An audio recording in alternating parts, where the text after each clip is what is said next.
il faut savoir que nous, avec notre vision, on voit qu'une toute petite partie de la scène.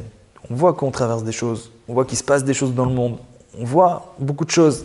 Mais en réalité, nous, avec notre intellect qui est limité, avec notre conscience des choses qui est limitée, on voit qu'une toute petite, infime partie de la scène. Et si on voyait tout, en réalité, on se rendrait compte que vraiment, c'est que du bien, que vraiment tout n'est que bien, que Hachem il fait que nous donner. Et il y a une histoire comme ça qui a ramené qu'il y a 3 hommes. Il y a un homme comme ça, il vient, il marche dans le chemin et il voit un cours d'eau. Il vient, il se baisse et il commence à boire de l'eau. Il boit de l'eau pour se désaltérer. Et en se baissant, tac, il fait tomber une bourse avec des pièces dedans, de l'argent qu'il avait. Il s'en va. Vient un deuxième, il vient boire, pareil, tac, il trouve la bourse, il la prend, il est tout content, il ouvre, il voit wow, des billets, des pièces, des cartes bleues, tout ce qu'il faut. Bon, pas carte bleue parce qu'il faut qu'il la vende, mais des pièces et tout ça. Il est content, il va et il s'en va. Arrive un troisième, il vient, il a soif, il commence à boire, revient le premier et il voit le troisième, il lui dit « Elle est où ma bourse? C'est toi qui m'as pris ma bourse ?» Il s'énerve, il se met en colère et le troisième, il tue le premier. Et l'histoire, elle se finit comme ça. Et en fait, d'où cette histoire, elle vient? Elle vient que quand Moshe Rabbeinu il est monté au Mont Sinaï pour aller chercher la Torah, il a demandé à Hachem, il a dit « Montre-moi tes voies. Hachem, s'il te plaît, montre-moi tes voies. » Et Hachem, il lui a dit « Ok, je vais te montrer mes voies. » Il a dit « Regarde bien. » Et en montant comme ça sur le Mont Sinaï, c'est là qu'il a vu ce ruisseau et qu'il a vu ces 3 personnes-là venir.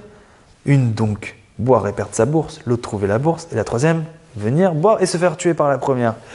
Alors Moshe Rabbeinu, il a dit à Hachem, il a dit « Mais Hachem, c'est quoi cette histoire? Genre, je te demande de me montrer tes voies, regarde ce que je viens de voir. » Et Hachem, il lui dévoile, il lui dit « Mais sache que toi, avec ta vision d'homme, tu vois qu'une toute petite partie de la scène, parce qu'en réalité, mes calculs sont beaucoup plus grands que tes calculs à toi.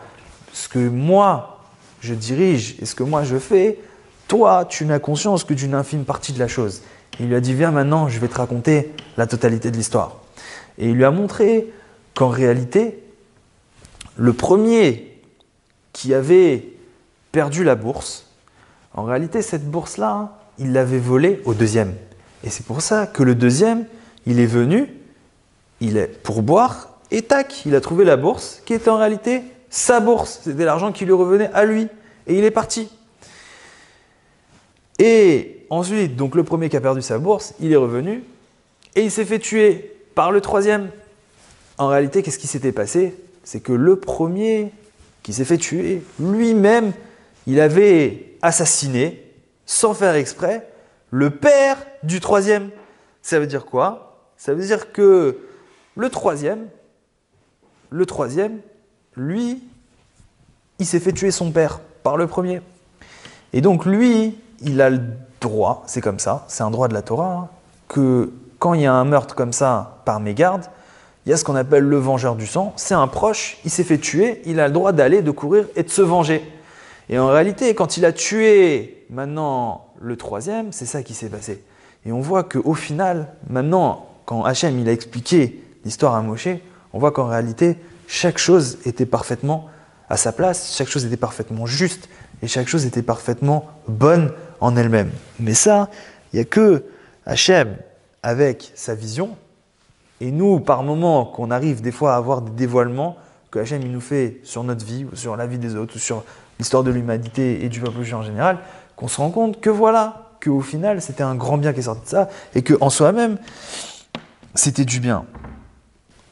En réalité, il y a un mauvais penchant chez l'homme, c'est le mauvais penchant de vouloir être vainqueur, de vouloir avoir raison, vouloir être le vainqueur, vouloir dire non voilà, c'est moi qui ai gagné, c'est moi qui ai raison. Et en réalité, le Rav il explique que c'est un trait de caractère qui est très mauvais et qui est très dangereux parce que c'est un trait de caractère qui empêche l'homme d'évoluer. C'est un trait de caractère qui empêche l'homme d'avancer. Et pourquoi c'est ramené ça maintenant? Pour nous dire que en réalité, un homme qui veut tout le temps gagner, un homme qui veut jamais avoir tort, qui veut jamais perdre, alors il va passer toute sa vie à côté de la plaque. Il va perdre sa vie, il va perdre sa famille, il va tout perdre. Au nom de quoi? Au nom qui pourra dire non, moi j'ai raison, moi je suis vainqueur, moi je suis cela. Et il faut faire très attention à ce trait de caractère parce que le plus intéressant, comme on dit, c'est pas d'avoir raison. Le plus intéressant, c'est au final de vivre une vie douce, une vie agréable et une vie, voilà, comme il faut. Maintenant, quand on voit certaines choses qui se passent dans notre vie et qu'on parle de Emouna, alors nous on va se dire mais je comprends pas. Alors si je comprends pas, c'est pas comme si, c'est pas comme ça, c'est pas comme ça. Et c'est là que ce Yetzirah-là il intervient et qu'il faut le combattre, de savoir dire peut-être j'ai tort, peut-être que ce que je vois, je le comprends pas. Peut-être que au final, maintenant, la perception que j'ai moi de la chose, elle n'est pas la bonne. Ok, j'ai pas raison. Ok, je suis pas vainqueur. Ok, ceci. Mais au final, ça va permettre à chacun d'avoir une vie qui est douce, une vie qui est agréable, une vie de joie, avec une famille, des enfants, beaucoup de choses. Et ça va passer par quoi? Ça va passer par la foi. Ça va passer par le fait de comprendre qu'on vient dans ce monde-là pour arriver à prendre conscience d'Hachem, à prendre conscience qu'il y a Hachem dans chaque chose et que tout ce qu'on traverse, ça vient d'Hachem et qu'en soi, c'est que du bien.